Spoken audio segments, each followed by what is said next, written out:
અરવલ્લીની પર્વતમાળાઓ જે દેશમાં એક ગ્રીન વોલ તરીકેનું કામ કરે છે, એ પર્વતમાળાનો વિસ્તાર છે એ 4 રાજ્યોમાંથી પસાર થાય છે. એમાં ગુજરાત, રાજસ્થાન, દિલ્હી અને હરિયાણાનો સમાવેશ થાય છે. અને આ કુલ વિસ્તાર છે 1,47,000 કિલોમીટરનો છે. અને એની જાળવણી થવી અત્યંત જરૂરી છે.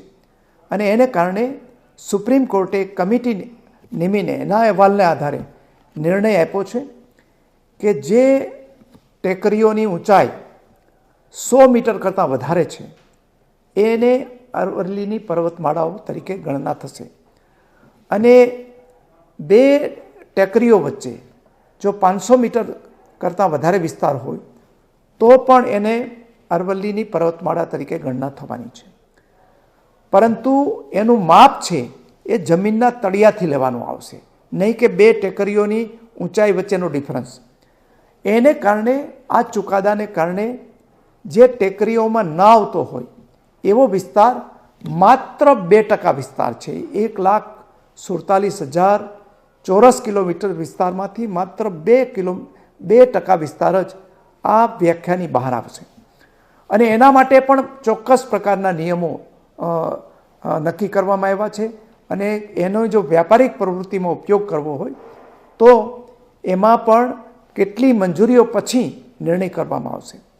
જ્યાં સુધી ગુજરાતને લાગે વળગે ત્યાં સુધી આ પર્વતમાળાઓ છે આપણા ઉત્તર ગુજરાતના મહેસાણા, પાટણ, બનાસકાંઠા, અરવલ્લી અને સાબરકાંઠાનો સમાવેશ થાય છે.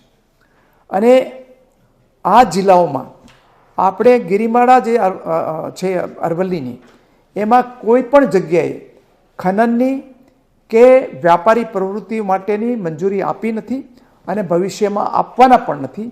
એટલે આપણને ગુજરાતને લાગે વળગે ત્યાં સુધી આ ચુકાદાથી આપણને કશો ફરક પડવાનો નથી. પહેલાં પણ આપણે આખી ગિરિમાળાને પર્વત તરીકે અને અરવલ્લી હિલ તરીકે માન્યતા આપેલી છે અને અત્યારે પણ આપણે એ માન્યતા ચાલુ રહેવાની છે. એટલે આ બાબતે જો કોઈ પ્રચાર થતો હોય તો એ પ્રચારમાં ના આવવા માટે મારી વિનંતી છે. એ ઉપરાંત આ ગિરિમાળાઓ જે છે એમાં પથરાઓ વિશેષ છે. એટલે એ પથરાળ વિસ્તારની અંદર પણ માનનીય પ્રધાનમંત્રી શ્રી નરેન્દ્રભાઈના ઇનિશિયેટિવથી આપણે ત્યાં ગ્રીનિંગ ઓફ અરવલ્લીનો એક કાર્યક્રમ વન વિભાગે આપ્યો છે. અને એ તહત દર વર્ષે આપણે સ્થાનિક જે વૃક્ષો છે એ પથરાળ વિસ્તારમાં વાવીને એને ગ્રીન કરાવવાનું કામ પણ આપણે ચાલુ રાખ્યું છે.